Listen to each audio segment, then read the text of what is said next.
myonlinec.in. This is Ankush, a legal executive at myonlinec.in. आज हम लोग डिस्कस करने जा रहे हैं the basic information and documents required for incorporation of private company. जब हम लोग बात करते हैं द डॉक्यूमेंटेशन पार्ट की, तो सबके माइंड में आता है यार प्राइवेट एंटिटी एक लीगल एंटिटी इनकॉर्पोरेट होने जा रही है, तो डॉक्यूमेंटेशन पार्ट काफ़ी ज़्यादा हैवी होता होगा, पेपर्स काफ़ी ज़्यादा लगते हैं।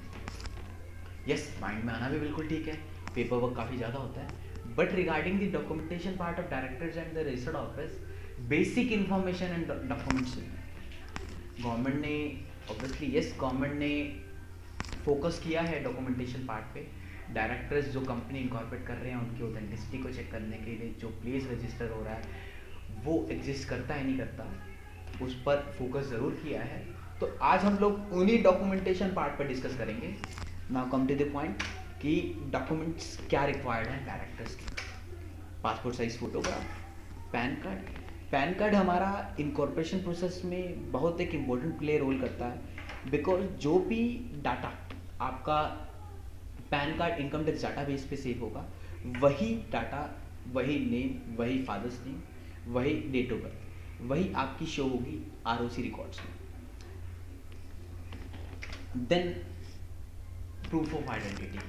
Proof of identity itself means ID proof. ID proof में 4 डॉक्यूमेंट्स गवर्नमेंट ने डिफाइन कर रहे हैं, उन्हीं 4 में से एक डॉक्यूमेंट रिक्वायर्ड होगा।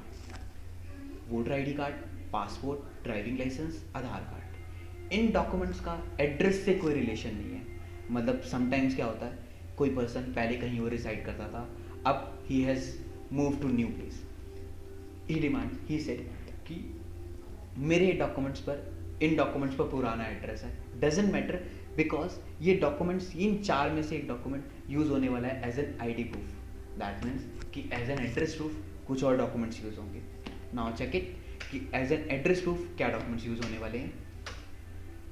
एड्रेस प्रूफ के लिए डॉक्यूमेंट्स डिफाइंड है bank statement, electricity bill, telephone bill, mobile bill. That means ये बिल्स एक लेटेस्ट रिक्वायर्ड होते हैं कि इनमें ट्रांजेक्शन, लेट्स सपोज में बैंक स्टेटमेंट हो तो वो मोर देन 2 मंथ्स नहीं होनी चाहिए। एक बिल है, ये एज एन एड्रेस प्रूफ के लिए रिक्वायर्ड होते हैं। अब हम लोग बात करें कि ये डॉक्यूमेंट्स के अलावा भी कोई डॉक्यूमेंट्स यूज़ हो सकता है। मैं बात करूँ एज एन रेजिडेंशियल में, क्या कुछ और डॉक्यूमेंट्स, एक मैं रेंट एग्रीमेंट बनवा लूँ, एक मैं एफिडेविट नोटराइज करा लूँ, क्या वो यूज़ हो जाएगा? बिल्कुल नहीं। क्यों? मैं आपको बताऊँ, जब हम लोग फॉर्म्स फाइल करते हैं तो एक फॉर्म जाता है INC 7 for incorporation of company. वहाँ पर स्पेसिफिकली मेंशन है residential proof, bank statement, electricity bill, telephone bill, mobile bill. हम लोगों को यहीं से सिलेक्ट करना होता है कि हम लोग क्या डॉक्यूमेंट अटैच करना चाह रहे हैं। As an proof of identity में डॉक्यूमेंट स्पेसिफाइड है voter ID, passport, driving licence, Aadhaar card. So यही डॉक्यूमेंट्स रिक्वायर्ड होंगे for incorporation of private company के लिए, डायरेक्टर्स के। अब बात करते हैं हम लोग इन्फॉर्मेशन क्या क्या चाहिए। इन्फॉर्मेशन जस्ट बेसिक इन्फॉर्मेशन है, phone number, email ID, place of birth, highest education qualification, duration of stay. That means वो पर्सन प्रेजेंट एड्रेस पे कब से रिसाइड कर रहा है। अगर वो 1 साल से कम रह रहा है वहाँ पे, तो प्रीवियस एड्रेस की डिटेल मेंशन करना है। ये डिटेल्स भी ऑब्वियसली उन फॉर्म्स में मेंशन होती है, उन फॉर्म्स में जाएगी। This if duration of stay at present address, कितने साल से कितने महीने से।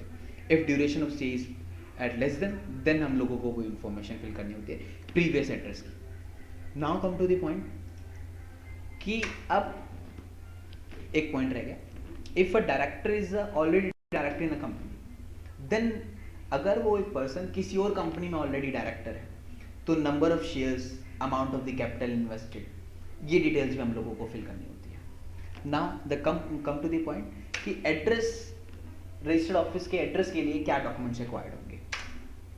कॉपी ऑफ यूटिलिटी बिल, ये भी गवर्नमेंट ने डिफाइन कर रखे हैं कि इन 4 में से एक ही डिफाइंड होगा, telephone bill, gas bill, electricity bill या मोबाइल बिल, और it should be latest, that means not older than 2 months. फिर बात आती है, एक डॉक्यूमेंट रिक्वायर्ड होता है no objection certificate. No objection certificate means एक जो भी ओनर है उस प्रॉपर्टी का, जिस पर्सन के नाम पर वो बिल रजिस्टर्ड है, वो एक सर्टिफिकेट दे देगा कि he is the owner of the property and he has no objection that this property is being used as an registered office. मैं आप लोगों को फॉर्मेट भी शो करता हूँ कैसे एक फॉर्मेट जाता है। This is to certified that I Ankush Hasdeva, son of, ठीक है, is the owner of the property this and this, and I have no objection to the property being used as registered office of this private limited company. तो एक no objection certificate पे चलता है. Some cases में government demand करती है rent agreement. Sometimes क्या होता है कि वो प्रॉपर्टी किसी और के नाम पर है. Rent agreement private limited company के नाम पे तो बन नहीं सकता क्योंकि वो प्राइवेट लिमिटेड कंपनी इनकॉर्पोरेट नहीं हुई. तो समटाइम्स क्या होता है कि प्राइवेट लिमिटेड इनकॉर्पोरेशन के लिए गवर्नमेंट रेंट एग्रीमेंट डिमांड कर लेती है कि डायरेक्टर ने किसी और पर्सन के साथ रेंट एग्रीमेंट साइन किया होगा तो वो रेंट एग्रीमेंट की कॉपी भी दे दीजिए. तो वो रेंट एग्रीमेंट की कॉपी भी फर्निश हो जाती है. तो ये बेसिक डॉक्यूमेंट्स एंड इन्फॉर्मेशन है जो कि फर्निश होती है before while incorporating a private limited company. Hope you have liked this video. If you have liked, please share, comment, or like this. Any questions, you can reach us by placing a request at www.myonlineca.in, or you can directly mail us at myonlineca.in. Thank you. Have a great day. Goodbye.